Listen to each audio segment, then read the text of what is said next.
বনি ইসরাইলের এক লোক 500 বছর আল্লাহর ইবাদত করেছে। কয় বছর? কোথায় জানেন? সাগরের মাঝখানে এক পাহাড়, ওই পাহাড়ের উপরে বসে 500 বছর টানা আল্লাহর ইবাদত। দিনে আর রাতে একবার করে নিচে নামতেন।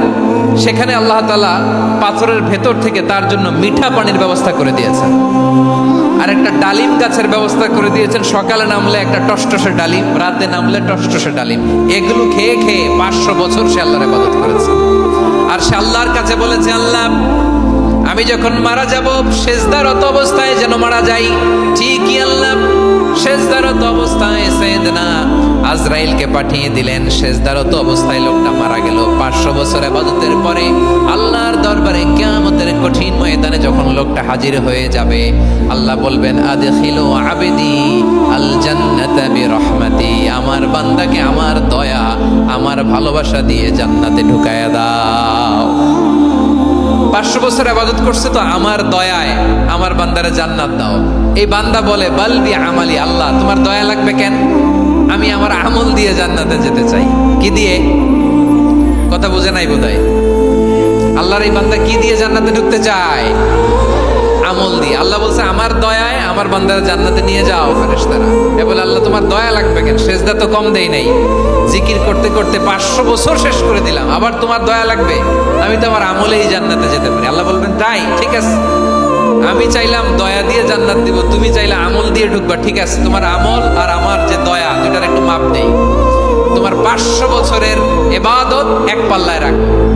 আর আল্লাহ বললেন, আমি যে দয়া করে এই দুনিয়ার নাজ নেয়ামত বিউটি সৌন্দর্য দেখার জন্য তোমার দুটা চোখ দিয়েছিলাম, দুটা নয় একটা চোখ আরেক পাল্লায় রাখো। রাখা হবে, দেখা যাবে ওই 500 বছরের ইবাদত হালকা হয়েছে আর মুহূর্তের মধ্যে আল্লাহর দেয়া একটা চোখের নেয়ামত ভারী হয়ে গিয়েছে। আল্লাহ বলবেন, তোমার কথা মতো মাপ দেয়া হলো, এবার ফলাফল দেখো। হিসাব বলে, তুমি এখন জাহান্নামে যাবা, go to the hell fire, যাও এবার জাহান্নামে যাও।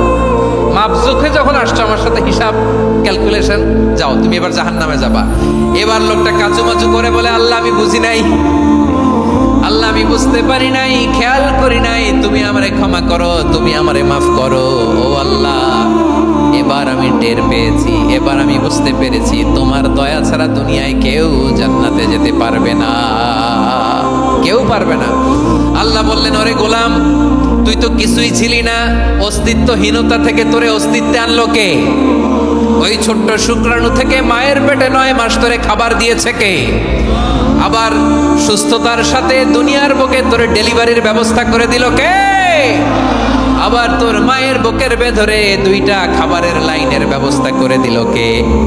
আবার তোকে শৈশব পেরিয়ে কৈশোর পেরিয়ে তারুণ্য, তারপরে যৌবন, এগুলো দান করলো কে? তার চেয়ে বড় কথা, পাহাড়ের মাঝখানে সাগরের মাঝখানে 500 বছর ইবাদত করার শক্তি তোর গায়ে দিয়েছে কে? এই সাগরের মধ্যে লোনা পানি, লবণের পানি মুখে দেয়া যায় না, সেখান থেকে আমি পাহাড়ের ভেতর থেকে মিঠা পানির ব্যবস্থা করে দিলাম। ওই জায়গায় তোরে রিজিকের বন্দোবস্ত করলো কে?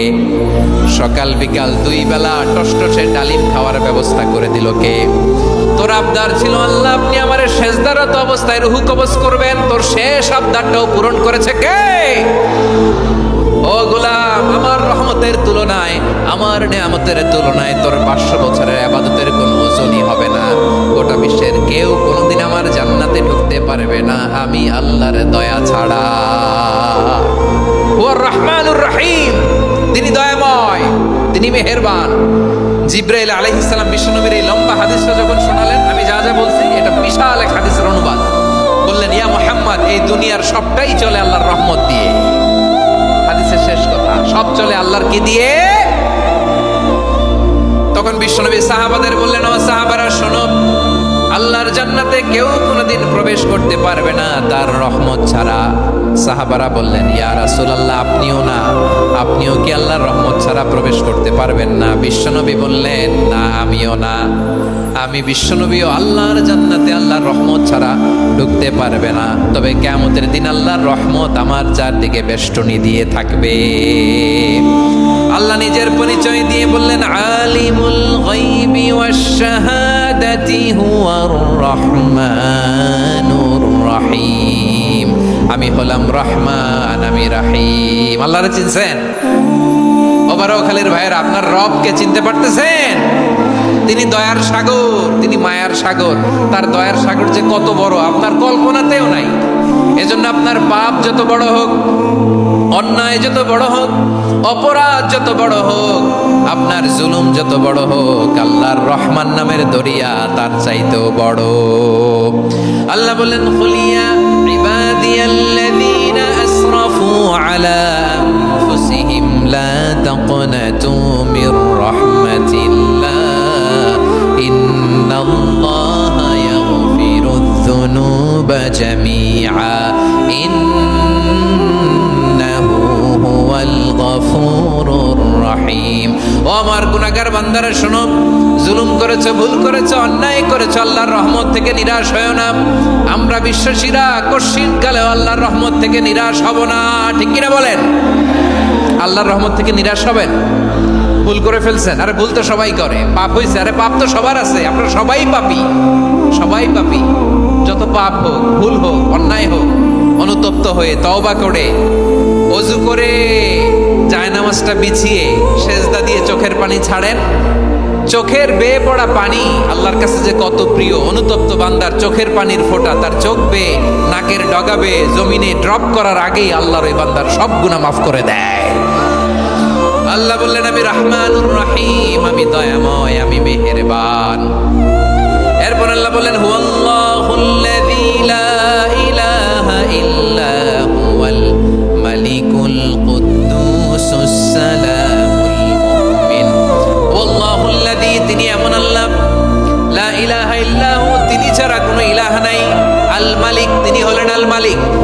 দুইটা শেষ, আর রহমান আর রাহিম শেষ। এবার আল্লাহ 3 নাম্বার গুণবাচক নামের পরিচয় দিচ্ছেন। আল্লাহ বলছেন, আমি হচ্ছি আল মালিক। আমি কি? মানে সম্রাট। আল মালিক মানে হচ্ছে the king, the king of kings. সব রাজার বড় রাজা, মহারাজা। তার চেয়ে বড় রাজা আর কেউ নাই, তার চেয়ে বড় সম্রাট আর কেউ নাই, তার চেয়ে বড় ক্ষমতাধর সত্তা মহাবিশ্বে দ্বিতীয় কেউ নাই। চিৎকার করে বলেন ঠিক কিনা? তিনি আল মালিক। আল মালিক মানে ক্ষমতাধর, ক্ষমতার মালিক, রাজা ধীরাজ বাদশাহ। তার ক্ষমতা আর আমাদের ক্ষমতা একরকম নাকি? হ্যাঁ, আমাদের দুনিয়াতে ক্ষমতা অস্থায়ী ক্ষমতা, ঠিক কিনা বলেন? আইজ আছে কাল নাই, এরকম না ক্ষমতা? আল্লাহর ক্ষমতাও তো এরকম না, আইজ আছে কাল নাই এরকম। দুনিয়াতে দেখবেন কোন দেশের প্রেসিডেন্টের 4 বছরের ক্ষমতার মেয়াদ, কোন দেশে 5 বছরের। আল্লাহর কয় বছরের? 10 বছরের নাকি 20 বছর, 100 বছর। আল্লাহর ক্ষমতার মেয়াদ কতদিন বলেন? বুঝে থাকলে বলেন তো। চিরকাল তার ক্ষমতার মেয়াদ। চিল্লায় বলেন ঠিক কিনা? নিরঙ্কুশ ক্ষমতা, একচ্ছত্র ক্ষমতা বলতে যা বুঝায়, এই ক্ষমতা একমাত্র আল্লাহরই আছে। আমাদের ক্ষমতার জন্য আমরা ডিপেন্ড করতে হয়, ওর ডিপেন্ড লাগে, ওই জনমত নেওয়া লাগে, ওই জনগণের কাছে যাওয়া লাগে, ভোট চাওয়া লাগে। এরা ভোট দিলে এরপরে আমরা আসবো, ঠিক কিনা? আবার জনগণ না চাইলে আমরা নাই। আল্লাহর ক্ষমতা কিরকম? হ্যাঁ, আবার দেখবেন দুনিয়াতে ক্ষমতায় যাওয়ার জন্য জোট করা লাগে। জোট, জোটের রাজনীতি আছে না নাই? জোট হয়, শরিক হয়, এই হয়, সেই হয়, নানাভাবে দুনিয়াতে ক্ষমতায় আসতে হয়। আল্লাহ বলে, আমার ক্ষমতার জন্য কারো উপর বিন্দু পরিমাণ আমার ডিপেন্ড করা লাগে না। সৃষ্টি শুরু থেকে আমি ক্ষমতার চেয়ারে বসা, মহাবিশ্বের শেষ পর্যন্ত, সীমাহীন ভবিষ্যৎ পর্যন্ত আমি ক্ষমতার চেয়ারে থাকবো। আমি হলাম আল মালিক। আমার ক্ষমতার কোনো কমতি নাই, কোনো ঘাটতি নাই। কেউ আমার ক্ষমতা থেকে নামাতে পারবে না। পারা যাবে? এই যে আমরা ফ্যাসিস্ট সরকারের যে আপনারা নামাই দিছেন গণ অভ্যুত্থান করে, মনে আছে? 5ই আগস্টের কথা ভুলে গেছেন এত তাড়াতাড়ি? মনে আছে? আছে। তা আমরা সবাই মিলে যদি একটা গণ অভ্যুত্থান করি, তাইলেই তো আল্লাহর ক্ষমতার চেয়ার থেকে নামায় ফেলানো যায়। হ্যাঁ, যাবে না? পারবো না আমরা? কি বলে, পারা যাবে না? আচ্ছা, আমরা না হয় পারলাম না, জিন জাতি যদি আমাদের সাথে জয়েন করে, ম্যানকাইন্ডের সাথে জিনকাইন্ড, ইফ দে জয়েন আস, সবাই মিলে একটা গণ অভ্যুত্থান, রেভলিউশন, ডেমনস্ট্রেশন, প্রোটেস্ট, সবাই মিলে যদি একটা অভ্যুত্থান করি, তাইলেই তো আল্লাহর ক্ষমতা শেষ। আওয়াজ করে বলেন, তাইলেই কি আল্লাহর ক্ষমতা শেষ হবে? এই যে বারোয়াখালীর ভাইয়েরা, এদিকে কি হচ্ছে আমি তো দেখতে পাচ্ছি। এরকম হলো কেন? তোমরা খালি বোতল ছুড়লা কেন 2-1 জনের উপরে? হ্যাঁ, আমার দিকে তাকাও। প্রিয় ভাইরা, শান্ত হন, আমার দিকে তাকান, আর অল্প কয়েক মিনিট আমার দিকে তাকান। কেউ কিছু ছুঁড়ে মারবেন না কারো দিকে, মেহরবানি করে আমার দিকে তাকান। তাহলে আমরা সবাই মিলে একটা গণ অভ্যুত্থান যদি করি, আল্লাহর ক্ষমতা থেকে নামানো যাবে। আল্লাহ বলেন না, আমি হলাম আল মালিক, আসল ক্ষমতার মালিক, the king of kings, the owner of ultimate power, the owner of ultimate authority, the owner of ultimate sovereignty. নিরঙ্কুশ একচ্ছত্র ক্ষমতার মালিক হচ্ছি আমি আল্লাহ। আল্লাহ তাআলা সূরা মুলকের শুরুতে বলছেন, তাবারাকাল্লাযী বিয়াদিহিল মুলকু ওয়া হুয়া আলা কুল্লি শাইইন কাদির। মহিমান্বিত সত্তা, যার হাতে ক্ষমতা, তিনি যা চান তাই করতে পারেন। আওয়াজ করে বলেন তো তিনি কে? আবার আল্লাহ বলেন, কুলিল্লাহুম্মা মালিকাল মুলকি তুতিল মুলকা মান তাশাউ ওয়া তানজিউল মুলকা মিম্মান তাশাউ ওয়া তুইজ্জু মান তাশাউ ওয়া তুযিল্লু মান তাশাউ বিয়াদিকাল খায়র ইন্নাকা আলা কুল্লি শাইইন কাদির। আল্লাহু আকবার।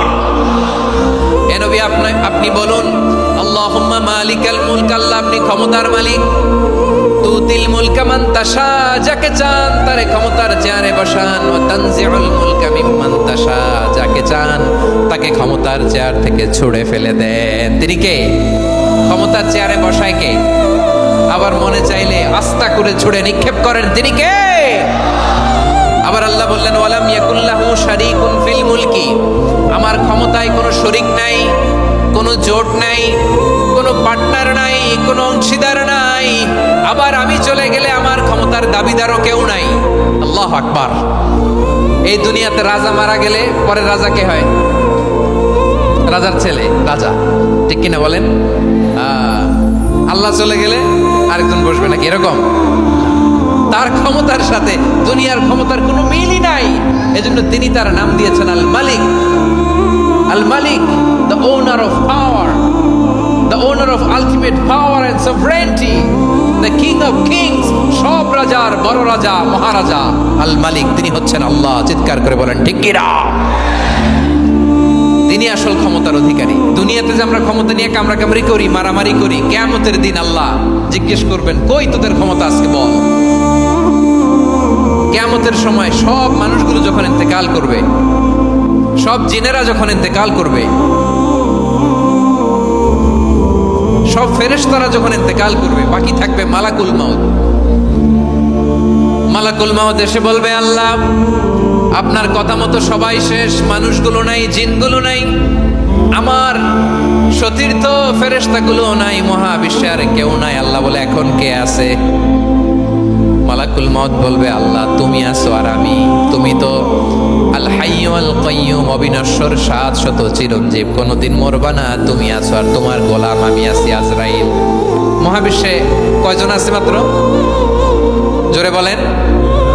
এক হচ্ছেন আর হচ্ছে মালাকুল মউত। আল্লাহ তুমি আছো আমি আছি। আল্লাহ বলবে, ঠিক আছে, এবার তোমার মরণের পালা। মুত ইয়া মালাকাল মউত, হে মৃত্যুর ফেরেশতা তুমি মরো। মালাকুল মাউত আল্লাহর আদেশ বাস্তবায়ন করতে যে বিকট একটা চিৎকার দিয়ে মৃত্যুবরণ করবে।